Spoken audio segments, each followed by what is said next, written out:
नमस्कार, आदाब, सत श्री अकाल। दोस्तों, स्वागत है आप सबका मेरे YouTube चैनल स्वप्निल जंक्शन पर। और मैं आशा करता हूं कि आप सभी स्वस्थ और सुरक्षित होंगे। दोस्तों, ये बड़ी दुर्भाग्य की बात है, दुखद बात है कि हमारे पश्चिमी दिशा में, हमारे पश्चिमी बॉर्डर्स पाकिस्तान नाम के एक देश से मिलते हैं जो कभी इसी देश का हिस्सा हुआ करता था। लेकिन जब विभाजन हुआ उसके बाद से पाकिस्तान ने सिर्फ एक मंशा रखी। पाकिस्तान का सिर्फ एकमात्र मकसद ये रहा कि किस तरीके से वो भारत को चोट पहुंचा सके, भारत को पीड़ा दे सके, कुछ ऐसे काम कर सके जिससे भारत की स्थिरता, भारत की समृद्धि, यहाँ का भाईचारा, यहाँ का सामाजिक ताना बाना, यहाँ के संवैधानिक इंस्टीट्यूशंस, यहाँ के संवैधानिक पद पर बैठे सर्वोच्च नेता किसी तरीके से उनको आहत कर सके।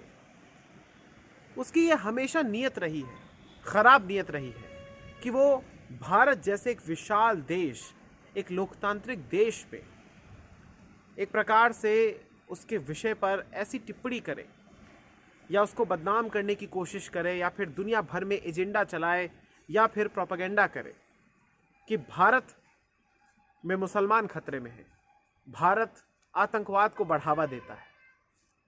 लेकिन दुखद बात यह है और विडंबना आप देखिए कि इस पूरे विश्व के लिए अगर कोई एक ऐसा देश है जो इस विश्व की शांति के लिए खतरा है, तो वो मैं आपको बड़े ही विश्वास के साथ कहना चाहूँगा, पुख्ता तौर पर कहना चाहूँगा कि वो सिर्फ और सिर्फ पाकिस्तान है। पाकिस्तान के आतंकवाद के कारण सिर्फ हमारा देश ही पीड़ित नहीं रहा, बल्कि पूरी दुनिया में उसका असर कहीं ना कहीं से दिखता है। दुनिया में कहीं पर भी अटैक हो, किसी ना किसी तरीके से उसका लिंक पाकिस्तान से जुड़ ही जाता है। लेकिन आज मैं पाकिस्तान के विषय में ये सारी बातें क्यों कह रहा हूं, आपको ये सारी बातें पता भी होंगी। लेकिन आज की इस वीडियो को बनाने का मकसद ये है दोस्तों, क्योंकि पाकिस्तान का जो विदेश मंत्री है, बड़ी अचंभे की बात है, विरोधाभास भी है कि पाकिस्तान में एक विदेश मंत्री भी है। हालांकि वो देश एक ढोंग करता है कि वहाँ पर एक चुनी हुई सरकार है, लोकतांत्रिक सरकार है, तो इसी प्रकार का एक ढोंग उसने कर रखा है कि वहाँ पर एक विदेश मंत्री है, फॉरेन मिनिस्टर, और वो अपनी भाषा में यानी उर्दू में कहते हैं वज़ीर ख़ारजा बिलावल भुट्टो ज़रदारी। ये वही बिलावल भुट्टो ज़रदारी है दोस्तों जिसके बारे में ये कहा जाता है और जिसको देखकर ऐसा लगता है कि ये बड़ा नहीं हो पाया, ये शख्स बड़ा नहीं हो पाया। इसकी बुद्धि भी उतनी ही है जितनी शायद एक 5-6 साल के बच्चे की होती है। इसके बोलने का तरीका भी वैसा ही है। ये कंफ्यूज्ड है बेसिकली। ये अभी भी इस शक में जी रहा है कि ये है क्या। ये बेसिकली सिंधी है, वहाँ का एक राज्य है सिंध। सिंध प्रांत में इनकी सरकार चलती है, इनकी पार्टी की PPP। ये शख्स पाकिस्तान का इस समय विदेश मंत्री है और कैसे बना है ये बताने की आवश्यकता नहीं है। एक लाइन में अगर मैं कहूँ तो जब इमरान खान का तख्ता पलट हो गया, इमरान खान की सत्ता चली गई, तो उसके बाद जब ये नवाज शरीफ के भाई की सरकार बनी, शहबाज शरीफ की, तो ये सारे जितने भी वहाँ के विपक्षी नेता थे वो सारे एक साथ आए और उसमें इनकी पार्टी यानी PPP भी आई। और इस समय जो पाकिस्तान में शहबाज शरीफ की सरकार चल रही है, वो जिस पार्टी के नेता है उस पार्टी का नाम है PMLN। लेकिन ये बात आज मैं नहीं करूँगा, बस आप इतना समझ लीजिए कि ये बाय डिफ़ॉल्ट बन गया या कह लीजिए एक्सीडेंटली बन गया। तो बिलावल भुट्टो ज़रदारी की जो सोच है वो बड़ी नहीं हो पाई। उसकी उम्र बढ़ती रही लेकिन उसका दिमाग उतना ही छोटा रहा। उसके मानसिक दिवालियापन का परिचय कल देखने को मिला। दरअसल संयुक्त राष्ट्र सुरक्षा परिषद की एक बैठक चल रही है, UNSC की, अमेरिका में, और वहाँ पर भारत के विदेश मंत्री भी मौजूद हैं, वहाँ पर पाकिस्तान के विदेश मंत्री भी मौजूद हैं। और जब चूँकि भारत इस समय UNSC का अध्यक्ष है, तो वहाँ पर जयशंकर साहब ने पाकिस्तान को लताड़ लगा दी, फटकार लगाई कड़े शब्दों में, लेकिन पूरी शालीनता के साथ, एक मैच्योरिटी के साथ, अपनी डिग्निटी को मेंटेन रखते हुए, करते हुए, अपने पद को, अपनी पद की गरिमा को बरकरार रखते हुए, तमाम मर्यादाओं का पालन करते हुए पाकिस्तान की पैंट उतार दी। वहाँ पर पाकिस्तान को एक बार फिर से एक्सपोज कर दिया कि किस तरीके से वहाँ पर 126 आतंकवादी वहाँ पर हैं, सुरक्षित हैं, स्वस्थ भी हैं। क्योंकि वहाँ पर उन्हें पाकिस्तान की सेना, आईएसआई और वहाँ की सरकार का आशीर्वाद प्राप्त है। 27 आतंकवादी संगठनों को पाकिस्तान में शरण मिली हुई है, जिन्हें यूएन ने डेजिग्नेट कर रखा है मोस्ट वांटेड। टेररिस्ट ऑर्गेनाइजेशंस, जो टेररिस्ट आउटफिट्स हैं, वहाँ पर पाकिस्तान में सुरक्षित है। और ऐसे देश को जब विदेश मंत्री हमारे एस जयशंकर साहब ने जब फटकार लगाई, जब लताड़ लगाई, जब कड़े शब्दों में पाकिस्तान की पैंट उतार दी, एक्सपोज कर दिया पूरी दुनिया के सामने, तो उसके बाद बिलावल भुट्टो जरदारी, विदेश मंत्री of Pakistan, Islamic Republic of Pakistan, इसका बयान आता है, प्रेस में बात करता है ये, और वहाँ पर कहता है हमारे देश के प्रधानमंत्री नरेंद्र मोदी जी को कि वो, आप ध्यान से सुनिएगा क्योंकि ये बड़ा अमर्यादित टिप्पणी है, बड़ी ही आपत्तिजनक टिप्पणी है, विवादित बयान है, और किसी भी देश का, चाहे वो हमारा दुश्मनी देश क्यों ना हो, लेकिन उस देश के संवैधानिक पद पर बैठे हुए एक शख्स को इस तरीके की टिप्पणी शोभा नहीं देती। लेकिन जहां बात पाकिस्तान की होती है तो वहां पर सारे के सारे जो फॉर्मूले हैं, सारे के सारे जो प्रिंसिपल्स हैं, वो सब ताक पर आ जाते हैं। तो इस बिलावल भुट्टो जरदारी ने यह कहा कि जो गुजरात के कसाई हैं, गुजरात के दंगे के कसाई, बुचर ऑफ गुजरात राइट्स, और उसका निशाना पीएम मोदी पर था, वो पीएम मोदी को टारगेट करते हुए टिप्पणी कर रहा है कि वो इस समय भारत के प्रधानमंत्री हैं। ये बिलावल भुट्टो जरदारी का बयान है। अब इसे लेकर कल और आज फिलहाल इस समय भी देश के कई कई शहरों में, अलग अलग शहरों में विरोध प्रदर्शन हो रहे हैं, चाहे दिल्ली हो, वहाँ पर जो पाकिस्तान का उच्चायोग है वहाँ पर हो रहे हैं, चाहे उत्तर प्रदेश की राजधानी लखनऊ हो, मध्य प्रदेश की राजधानी भोपाल हो, यहाँ पर लगातार जो बीजेपी कार्यकर्ता हैं, उनके साथ कुछ लोग हैं, वो सब बिलावल भुट्टो जरदारी के इस बयान की निंदा कर रहे हैं और उसके खिलाफ प्रदर्शन कर रहे हैं।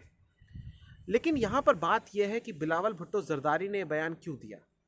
बिलावल भुट्टो जरदारी ने बयान इसलिए दिया क्योंकि भारत लगातार उसे एक्सपोज कर रहा है, उसके देश को एक्सपोज कर रहा है, किस तरीके से पाकिस्तान आतंकवाद को फैलाता है, इसे एक्सपोज कर रहा है। वैसे तो आवश्यकता नहीं है, क्योंकि विदेश मंत्री जी ने जो बयान दिया है, और उसके बाद जब इसकी टिप्पणी आई बिलावल भुट्टो जरदारी की, तो उसके बाद हमारे जो विदेश मंत्रालय के प्रवक्ता हैं बागची साहब, उन्होंने जो कहा वो पर्याप्त है।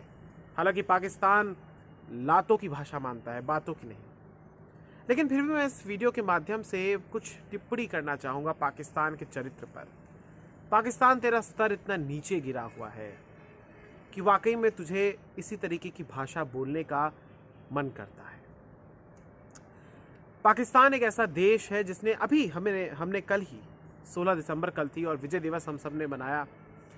विजय दिवस इस बात का प्रतीक है कि किस तरीके से पूर्वी पाकिस्तान में, जो कि आज का बांग्लादेश है, वहाँ पर वहाँ की जो बंगाली महिलाएं थी, वहाँ की जो मुसलमान बंगाली औरतें थे, वहाँ के मुसलमान बंगाली पुरुष थे, हिंदू थे वहाँ पर और जो लोग रहते थे, वहाँ पर किस तरीके से पश्चिमी पाकिस्तान, जो कि आज का एकमात्र पाकिस्तान है, वहाँ की सेना ने, वहाँ के राष्ट्रपति ने, वहाँ के लोगों ने किस तरीके से नरसंहार किया, किस तरीके से अत्याचार किए, जुल्म और सितम की पराकाष्ठा को पार कर दिया।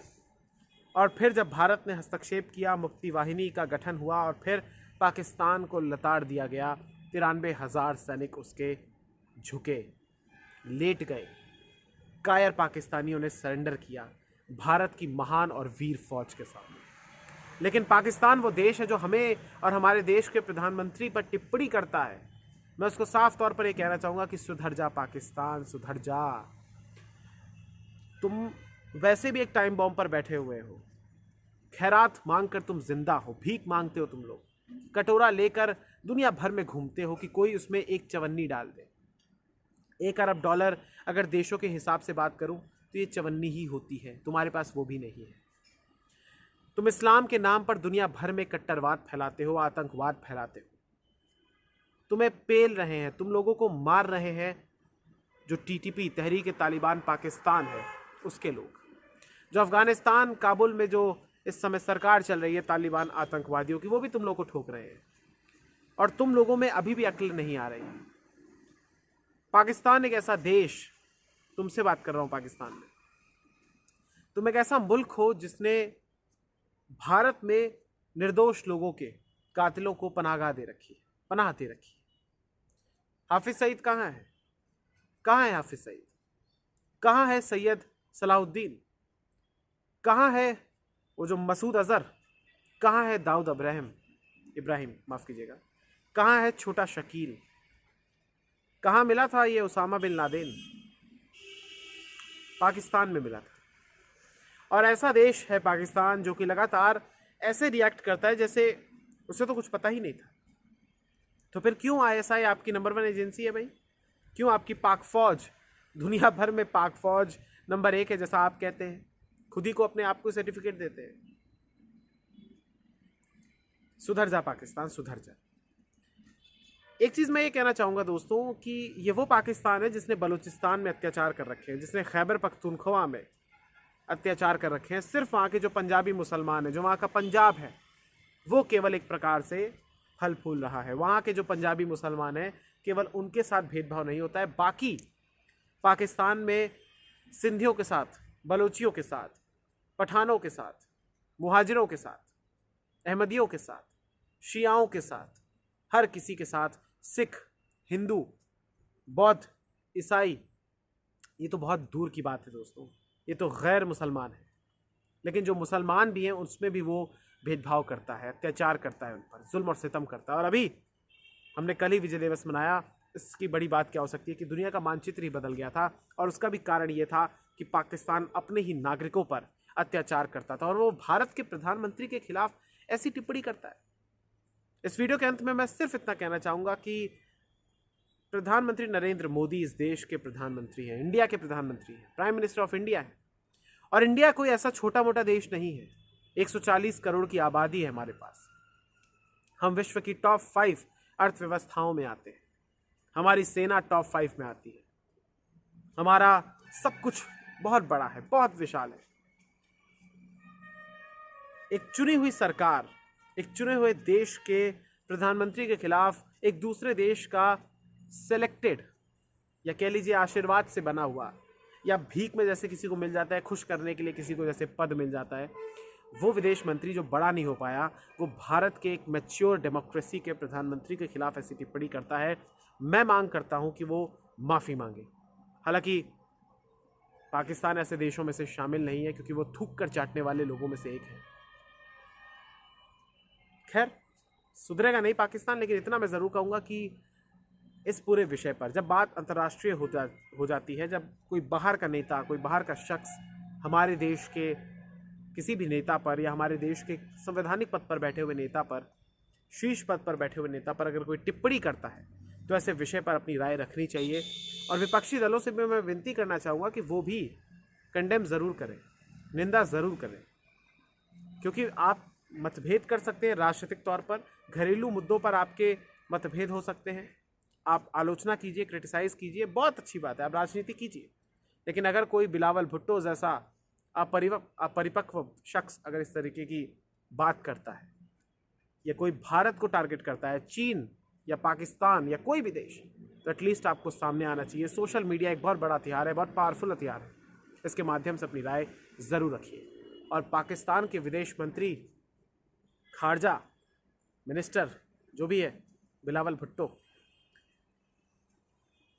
तुम एक ऐसे मूर्ख व्यक्ति हो जो सिर्फ एक प्रकार से इस पूरी दुनिया में एकमात्र ऐसी मिसाल है। तुम ही हो अपने आप में, तुम्हारी कोई कॉपी नहीं है। तुम अपने आप में एक कैरेक्टर हो, मूर्ख हो, अपरिपक्व हो, बेवकूफ़ हो, और तुम्हें देखकर हंसी आती है। तुम्हारे भाषण जब तुम देते हो, तुमको देखकर लगता है कि क्या हो तुम यार, तुम ना सही से उर्दू बोल पाते हो, ना सही से इंग्लिश बोल पाते हो, इंग्लिश बोलते हो तो फेक एक्सेंट में बोलते हो।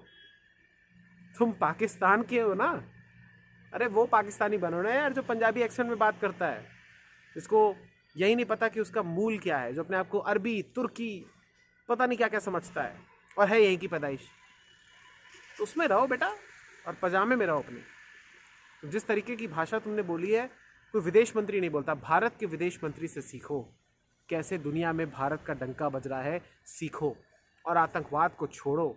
कटोरा हाथ में लेकर घूमते हो, जेब में बंदूकों की गोलियां लेकर घूमते हो, दुनिया भर में आतंकवाद फैलाते हो, आतंकियों को अपने यहाँ शरण देते हो, पैदा करते हो, पोषित करते हो, प्रायोजित करते हो, स्पॉन्सर करते हो और बताते हो कि भारत आतंकवाद फैला रहा है। भारत के प्रधानमंत्री पर ऐसी टिप्पणी करते हो। तुम्हारे प्रधानमंत्री को तो ईयरफोन तक लगाना नहीं आता है। बहुत बहुत धन्यवाद, बहुत बहुत धन्यवाद। नमस्कार। इस वीडियो को शेयर कीजिएगा। जय हिंद।